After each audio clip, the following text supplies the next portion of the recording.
Hello and welcome to the first installment of Mistake by the Mic. I'm Jeff Rich. This is a new experiment for me, flying solo. I'm going to spare you the bio and the long backstory. I'm not really even going to get into what we're all about here. We'll figure it out as we go along.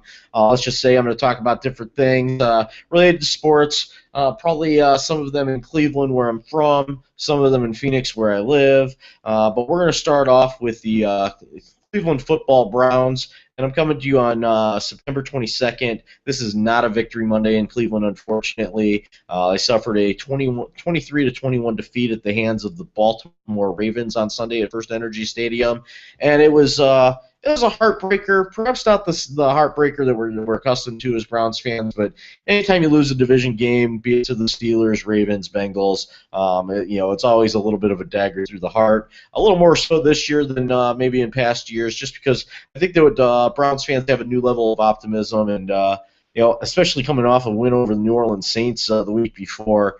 I think that the expectations are there for the Browns, and just competing isn't going to be quite enough. Head coach Mike Pettin said it. Almost winning.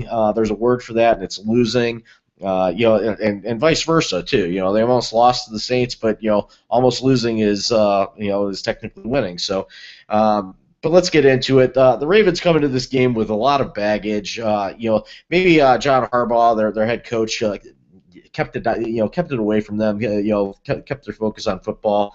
Ravens are 2 years removed from a Super Bowl. So I think that they probably have the ability to keep things in focus. They've gotten over the Ray Rice, what people call an incident. I'm going to call it what it is. It was an assault. It doesn't become worse with all of the fumbling and bumbling from both the Ravens and the NFL in this case. But there's some sloppy work, to be kind about it, and I think the Ravens have some questions to answer, given that ESPN's Outside the Lines reported some things that really kind of add up to corruption if true. I'd like to give the Ravens the benefit of the doubt. I'm a little sour on them, obviously being the team that was taken away from Cleveland in 1990 after the 1995 season. Oddly enough, their head coach, the Browns head coach Mike Pettin, had to go over that with the young players on the team and to give them the history lesson so that they can relate with the fans. I'm not sure how much that matters. I'm not sure if we saw it on the field on Sunday. At the end of the day, a loss is a loss. But let me take you through the game a little bit.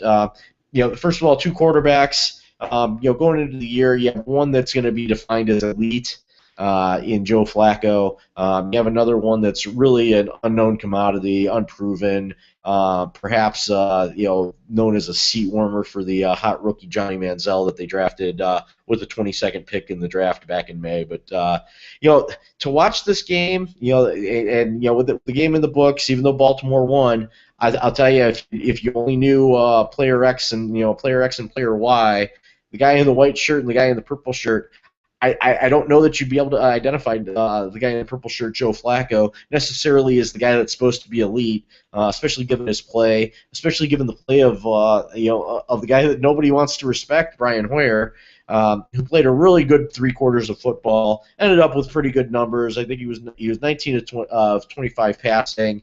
But 7 to 20 through 3 quarters, 2 of 5 in the fourth quarter, and that came back to bite the Browns a little bit. I thought that he played particularly well. I think that the networks are finally focusing on Brian Hoyer as a starting quarterback. If you're a Browns fan, or if you're within the Browns organization, he's your starting quarterback. You got to respect that. I think that he's earned himself. He's earned himself another couple games anyway. We knew he'd be in the hot seat going into the season, given all the love and all the hype for Johnny Manziel. But Johnny Manziel hasn't earned his way onto the field yet. I guess he's earned his way onto the field in certain sub packages. And the Browns got a little creative with it on Sunday. They tried a play that turned out to be illegal. Not that the Browns coaching staff was aware of it, and really not that the officiating crew on the field was aware of it, because the situation is he lines up, he hands the ball off for a nothing gain on the previous play. Looks like he's coming out of the game. Hoyer's coming in, stops at the sideline. Looks like he's arguing or disgruntled with Kyle Shanahan, standing on the field, but right next to the sideline. Kyle Shanahan cues him to start going when the ball is snapped, and Brian Hoyer hits him for a long gain. Ends up being negated by a penalty on Terrence West. Should have probably been negated by a penalty on Johnny Manziel for lining up, for an odd NFL rule that's got you lining up within 5 yards of the bench. And I got mixed feelings on this. You can line up within 5 yards of your own sideline, provided you're not between the 35s and the bench area. The spirit of the rule is to avoid the deception of a substitution mess. Like I said, I got mixed feelings on it. There's a video on YouTube. It's called Wrong Ball, and the whole wrong ball situation is really a cheating play in high school. If you ask me, I don't like it. I think it violates the spirit and integrity of the game, and I can see why the NFL has this rule, where you can't act like you come out of the game to deceive the other team. So. Play gets negated. So Johnny Manziel's really had 2 plays where he's been featured between week 2 and week 3. And the results are a drop pass and a play and a long play, long exciting play negated by penalty. So I was a little disappointed by that, but Manziel hasn't been as much of a distraction as the season goes on, and that's really on the shoulders of Brian Hoyer. So I do appreciate that. What it came down to in the end was the Browns' offense didn't get it done in the second half. Well, they got it done in the second half in the third quarter, but once they went up 21 to 14 or 21 to 17 at the end of the third quarter. The wheels came off a little bit. The line, who looked great all day, keeping Hoyer upright, creating holes for Isaiah Crowell and Terrence West, who I didn't think West was particularly good. I thought he danced a little bit. Crowell hit the holes hard. Made a pretty drastic mistake in the fourth quarter. Took like a 6 or 7 yard loss when the Browns were we're in the red zone. So a little bit disappointing, on the whole in the fourth quarter for this team. Really bad red marks for the special teams in this game. Billy Cundiff missed both field goals he attempted. One from 50 yards out. Credit to Spencer Lanning. Bad snap from Christian Yount. Hoyer, Lanning gets the hold down. Billy Cundiff boots it, and it hooks just left into the upright. The Browns don't get points there, and then on another drive at the end of the game, their second to last drive of the game, or third last drive of the game, they get into the red zone. They get a chip shot field goal. I know that some people are going to come down on Brian Hoyer for making it a 36-yard attempt rather than a 31-yard attempt, but let's face it, the kick was blocked. Bad blocking by Olay blocking by Billy Wynn on the play. Things didn't go well, so Browns are held to 21 points. End up giving Baltimore too many chances at the end of the game. Let's face it. 5 minutes to go. The Browns have the lead. They managed to kill. With 2 3 and outs, they managed to kill all of 61 seconds. They had a 47-second 3 and out and a 14-second 3 and out, which gave Baltimore the ball on the Browns side of the field. Justin Tucker boots the field goal. Browns lose. That final drive, they pretty much gave it away. Steve Smith, 37 yards on 2 catches on that final drive. The big one, the 32-yarder that made it basically a chip shot for Tucker.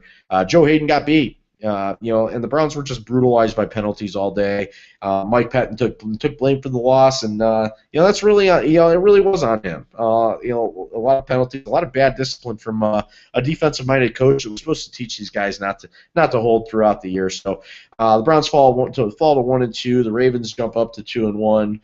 Cincinnati and Pittsburgh also won. So you got 3 teams in the division at 2-1, and you got the Browns pulling up the rear at 1-2. But good reviews for the Browns after the game. Good reviews for the whole division. I think that they drew some comparisons to college football's SEC West, which is a pretty dominant conference. So a lot of credit there. The Browns are 0-2 in the division, and that really hurts because every year since 1999, they've been swept by at least one of their division rivals, and they're in bad shape against Baltimore because they're not going to get swept by Baltimore this year. They got to go win at whatever Baltimore calls their stadium later in the year. So they got Pittsburgh coming up in a couple weeks. They got bye week this week to work out some of the flaws, maybe get some R&R, take some time away from football. It's been new coaching staff, a lot of rookies on the team. It's been tough. So hopefully this bye week serves them well. What I think is a pretty bad Tennessee team. Tennessee's at Indianapolis during the bye week. Uh, you got to look at that as a potential loss. So they could be 1-3 going into that game. The Browns, the Browns are desperately going to need that because, do you want to be, do you want to be 2-2 or do you want to be 1-3 facing Pittsburgh? I think that question's a little bit rhetorical.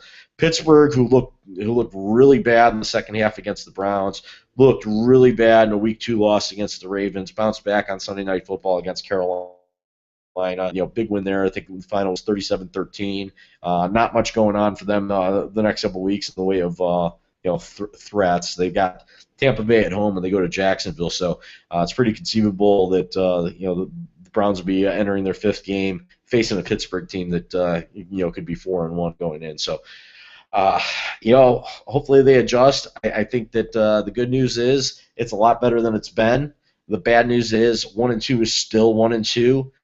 They got to put that victory against the Saints well in the rear view, and look ahead to the Tennessee Titans. Look ahead to the rest of the season, and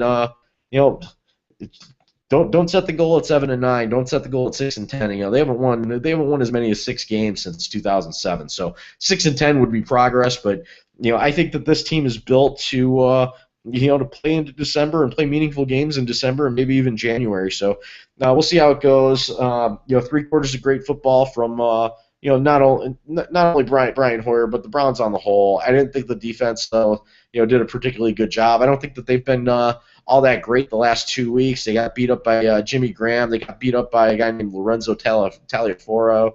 So they got torched a little bit on defense, and this team is supposed to be defensive-minded, built around Mike Pettine's, Buddy Ryan pedigree, or Rex Ryan anyway pedigree.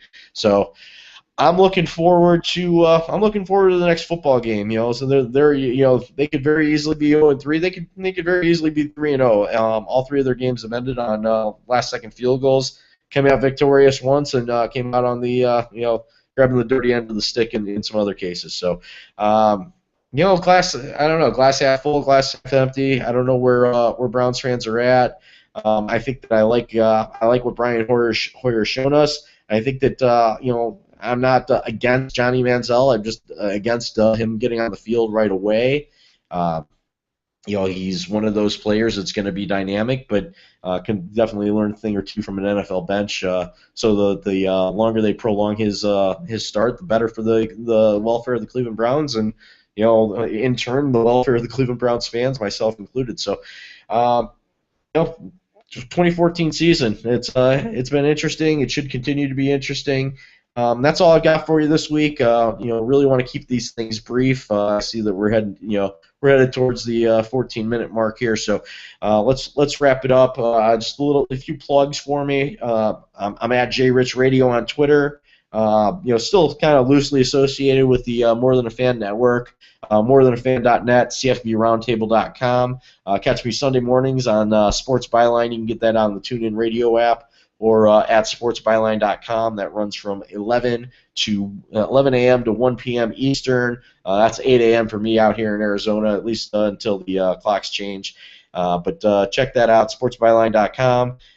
That's all the damage I could do. So this has been the first installment of Mistake by the Mic, and that's all it is.